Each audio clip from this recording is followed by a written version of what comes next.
Bagaimana hukumnya mengambil uang suami tanpa persetujuan suami untuk ditabungkan demi kepentingan rumah tangga? Ini namanya gerakan ibu-ibu kreatif. Maulaya salli wa sallim daiman abada ala habibika khairil khalqi kullihim. Seringkali teman yang berbeda agama mengucapkan selamat ketika Idul Fitri. Bagaimana sikap kita untuk membalas hal seperti ini agar tidak dicap sebagai kelompok yang sempit dan fanatik buta? Sampaikan ke dia, brother, kau saudaraku satu bangsa dan setanah air. Aku tidak bisa mengucapkan selamat Natal, karena bagi kami Nabi Isa itu bukan Tuhan, dia adalah Nabi utusan Allah. Dan bagi kami dia tidak lahir tanggal 25 Desember. Kuharap kau tidak tersinggung dengan ini. Kalaupun kau tersinggung, ya nggak apa-apa. Saya punya sahabat tidak Islam, tapi saya sampai hari ini masih teman baik. Dan dia tidak tersinggung karena dia tahu keyakinan saya. Itulah makna persahabatan. Persahabatan itu seperti kepompong. Berawal dari ulat menjadi kupu-kupu. Persahabatan itu kan saling memahami, saling mengerti. Bukan kita mengorbankan akidah kita. Bukan berarti dia ucapkan Idul Fitri 1 Syawal, mohon maaf zahir dan batin, lalu kita balas dengan ucapan yang sama. Tapi di hari baik, di hari yang lain, saya tetap datang bersilaturahim.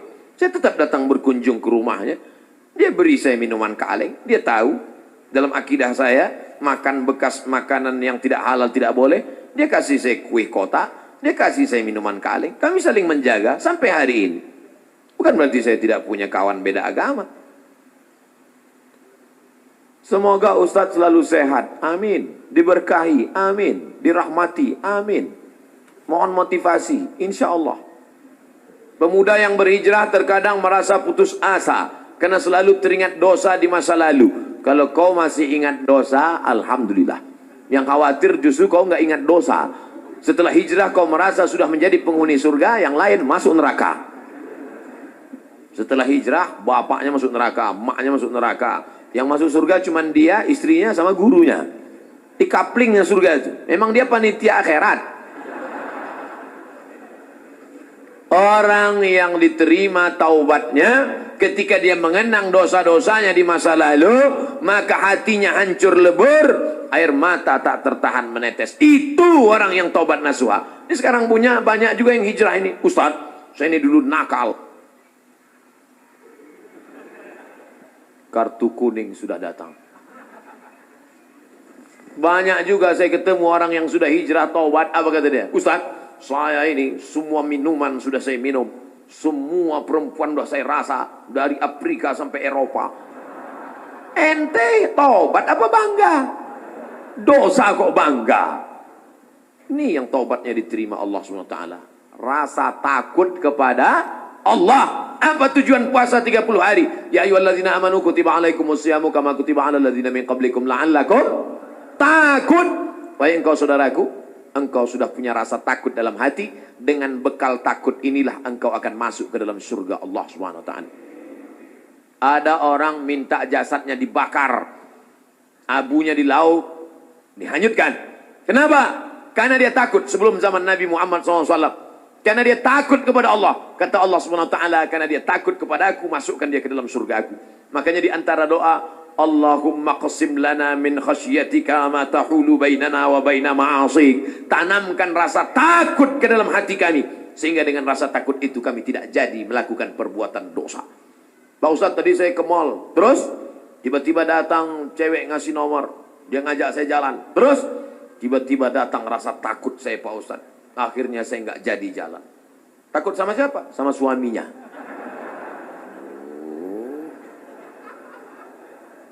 Untuk masyarakat Indonesia yang beragam, bagaimana model bertetangga yang diajarkan Islam dalam menghadapi perbedaan keyakinan dan latar belakang etnis? Saya nyewa rumah ngontrak di Mesir di lantai bawah. Di atas namanya Baba Yosef Hana. Baba Yosef Hana, agamanya Kristen Ortodok. Saya bertetangga 2 tahun, dari tahun 2000 sampai 2002. 2002 bulan November pulang. Suatu ketika kami datang mengadu ke Baba Yosef. Baba Yosef, kami tidak sanggup lagi bayar uang sewa rumah. Karena Baba Yosef mengatakan sewa rumah mesti saya naikkan. Karena saya kena kanker. Saratan. Saratan bahasa Arabnya, saya kena kanker nak. Maka sewa rumah mau kami naikkan. Kalau Baba Yosef menaikkan sewa rumah, apa boleh buat? Kami pindah dari rumah ini Baba Yosef. Kenapa? Karena kami juga lebih dahsyat kanker kantong kering. Tahun 98, 99, 2000 krisis moneter. Apa kata Baba Yosef? Kalian jangan pindah, tetaplah di rumah ini. Setiap acara Pak Dubes datang, Baba Yosef kami undang makan bersama. Dan dia juga tetap baik dengan kami. Kami tahu kami berbeda, maka mengucapkan tidak assalamualaikum, tapi kalau ketemu sabahal khair, selamat pagi, sabahan nur, selamat siang, masa al khair, selamat petang, selamat malam. Kami saling menjaga. Apakah karena berbeda lalu kemudian kami berkumpul bersama? Ini tuan rumah beda agama, mari kita siapkan pisau dapur, kita bunuh dia malam-malam.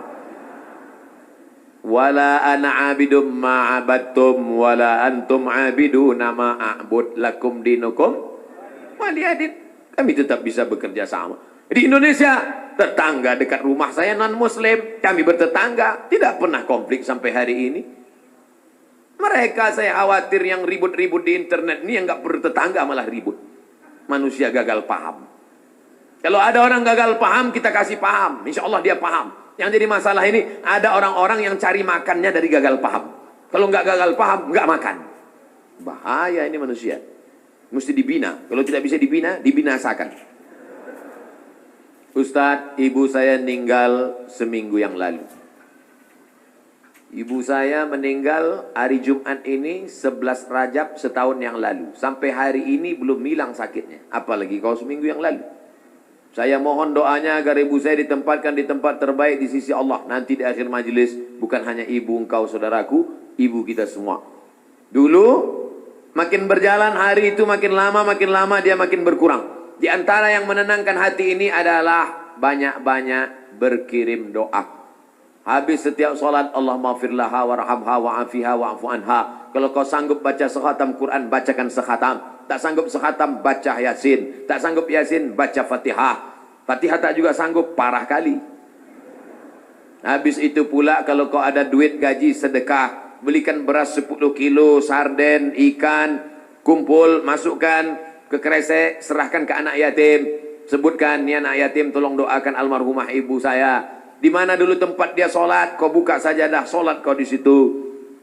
Menenangkan hati. Wasta'inu bis sabri wassalah. Mintalah tolong kepada Allah dengan sabar dan solat. Saya tahu. Man lam yadhuq, lam ya'rif man lam yadhuq. Orang yang tak meninggal ibunya, tak dapat dia merasakan bagaimana sakitnya kehilangan. Oleh sebab itu maka, yang masih ada ibunya, pulang dari sini, kau belikan makanan kesukaannya, datang ke rumahnya, cium tangannya, suapkan makanan, peluk dia, cium keningnya, senangkan hatinya. Hanya itu yang dapat membuat kau bahagia.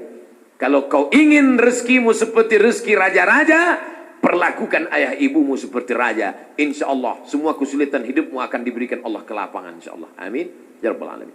Sebelumnya mohon maaf Ustadz, pertanyaan ini keluar dari materi hari ini.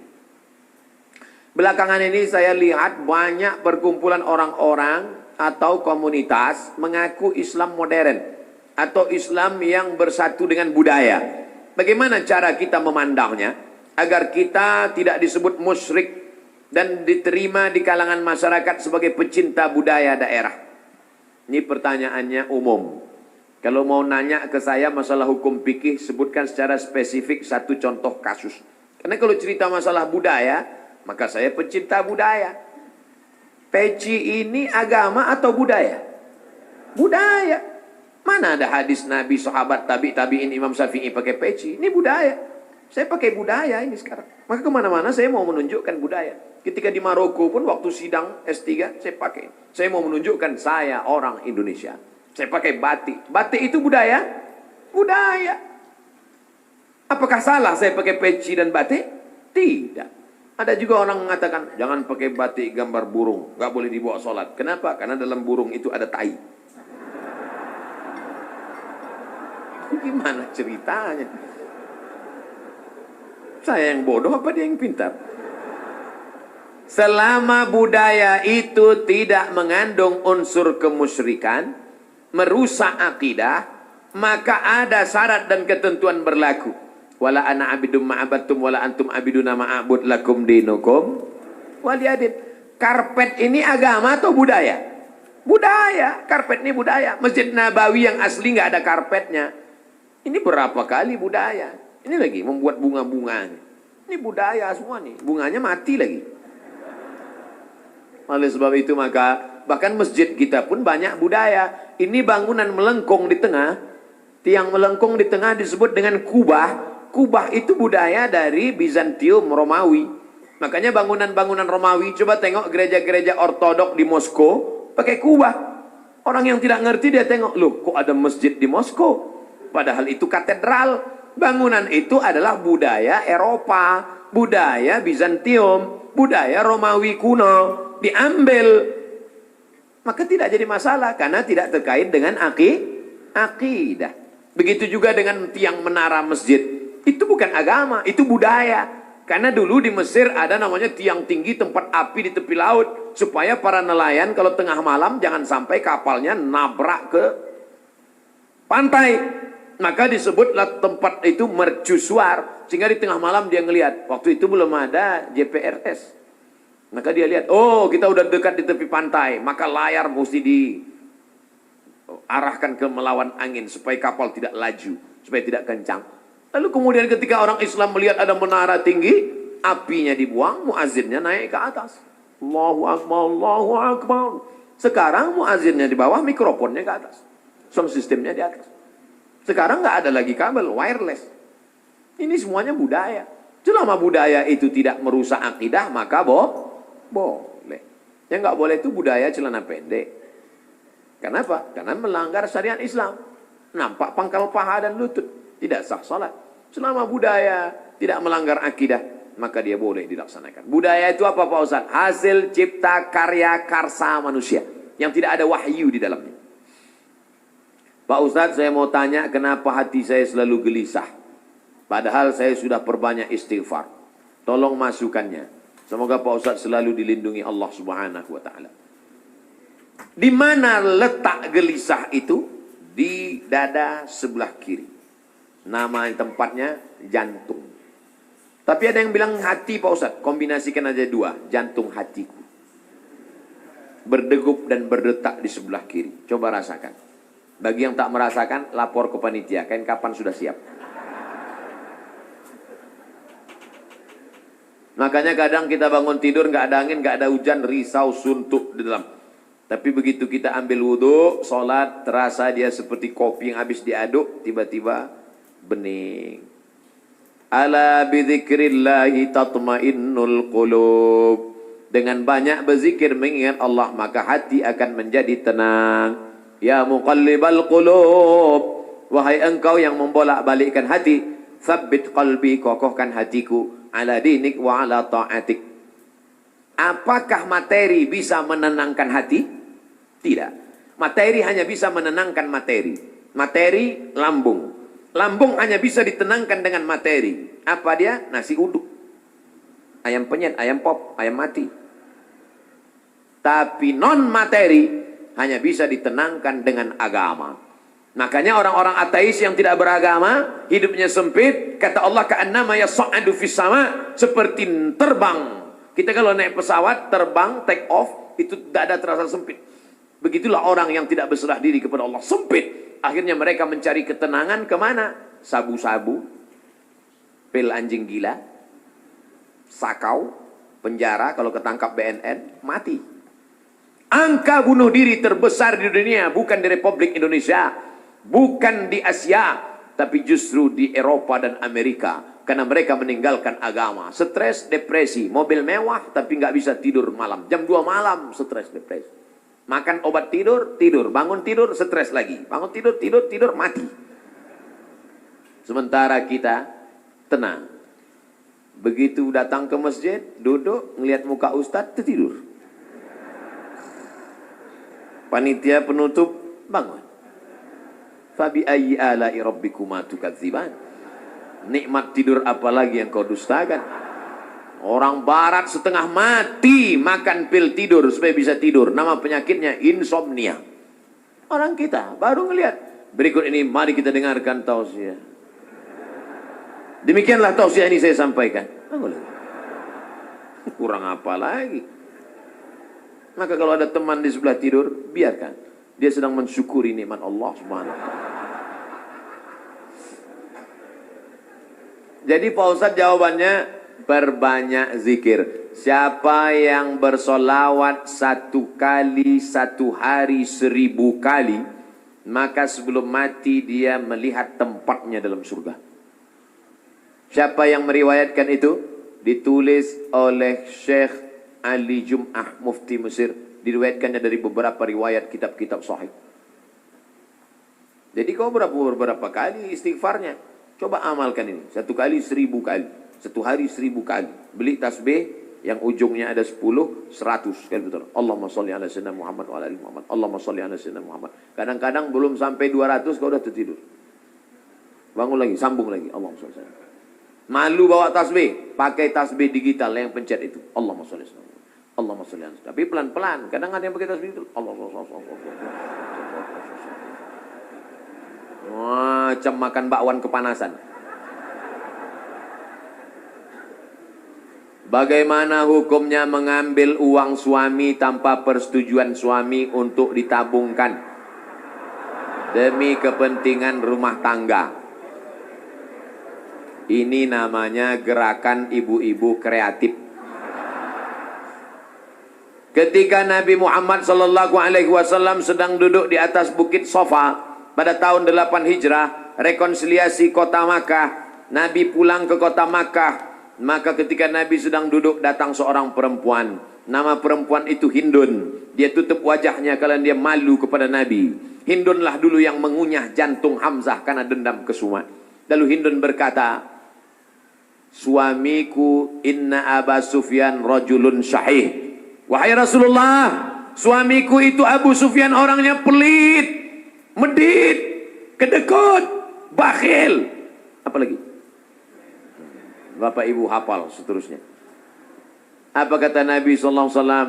Ambillah uang dia selama untuk mencukupi kebutuhan engkau dan anak-anakmu. Ini kabar gembira bagi ibu-ibu sekalian. Tapi ingat, mencukupi. Nah, standar di Bandung saya tidak tahu berapa keperluan karena beda harga makanan di Bandung dengan di Riau. Kalau di Bandung ini standarnya 3 juta, tiba-tiba si bapak cuma ngasih 1 juta, ibu boleh ambil 2 juta lagi. Sambutan yang luar biasa. Mana dalilnya? Itu ayat bapak ibu bapak baca waktu akad. Wa ashiruhunna bil ma'ruf. Bergaulilah mereka dengan ma'ruf. Ma'ruf diambil dari kata urf. Urf artinya tradisi setempat. Dasar pengambilan hukum dalam Islam ada 10. Quran, hadis, ijma', qiyas, syar'u man qablana, saddu zara'i, qaulu sahabi, istihsan, istishab, urf. Urf artinya standar umum di kota Bandung berapa. Kalau umumnya di Bandung ini 5 juta, ternyata selama ini dia kasih 2, berarti ibu bisa ambil 3 menurut standar dan ketentuan berlaku. Tapi lebih dari ini tanggung dosanya, saya nggak ikut-ikutan. Saya nggak mau nanti terhalang masuk surga gara-gara ini. Abdul Somad masuk Jannatul Firdaus. Begitu udah mau masuk, datang bapak-bapak dari Bandung nuntut. Wah, saya nggak mau gara-gara ini. Di lingkungan tempat tinggal ada anak yatim. Kita insya Allah bersedekah. Tapi di saat ada keluarga yang sangat butuh bantuan, gimana Pak Ustadz? Wal jari dzil qurba wal jaril junubi. Ada tetangga tapi enggak kerabat, tapi ada tetangga dan ada hubungan kerabat keluarga, maka yang didahulukan adalah yang ada hubungan kerabat. Itu kaedahnya. Baik dalam hal membantu maupun dalam hal pergi kondangan. Undangan hari Ahad ada 5. Bagaimana kita menyusun skala prioritasnya? Yang pertama tetangga kerabat. Habis itu tetangga, tidak kerabat. Habis itu teman sekantor. Ring 1, ring 2, gitu.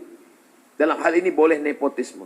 Sekarang orang enggak. Kalau ada undangan 5, yang pertama pejabat, orang kaya, tetangga yang miskin enggak punya apa-apa. Yang kira-kira cuma makan sayur sama telur ayam. Ini enggak benar.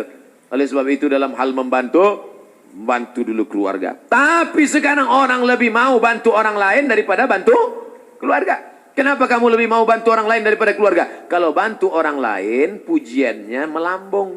Kalau bantu keluarga, masa cuma ngasih segini? Oleh sebab itu maka setiap keluarga membantu keluarganya, skala prioritas, tapi setelah itu tetap membantu fakir miskin, anak yatim. Ara'aitalladzi yukadzibu biddin? Tahukah kamu siapa itu orang yang mendustakan agama? Orang yang mendustakan agama bukan orang sekuler liberal. Orang mendustakan agama adalah fadzalikal ladzi yad'ul yatim, menyanyiakan anak yatim, wala yahuddu ala ta'amil miskin, membiarkan fakir miskin. Wa fawailul lil musallin, lalai dalam salat. Alladzina hum an salatihim sahun, alladzina hum yura'un, riya, wa yamna'unal ma'un, melarang orang berbuat baik, tolong menolong. 5 ini mudah-mudahan kita tidak termasuk dalam pendusta agama. Ustadz, tolong doakan muslim saudara kita di India. Itulah senjata kita terakhir. Kalau ada lembaga-lembaga yang terpercaya memberikan dana, maka kirimkan dana untuk membantu rumah mereka yang yang terbakar, saudara mereka yang terkapar, rumah mereka yang hancur, sumur bor, sekolah anak-anak pengungsi.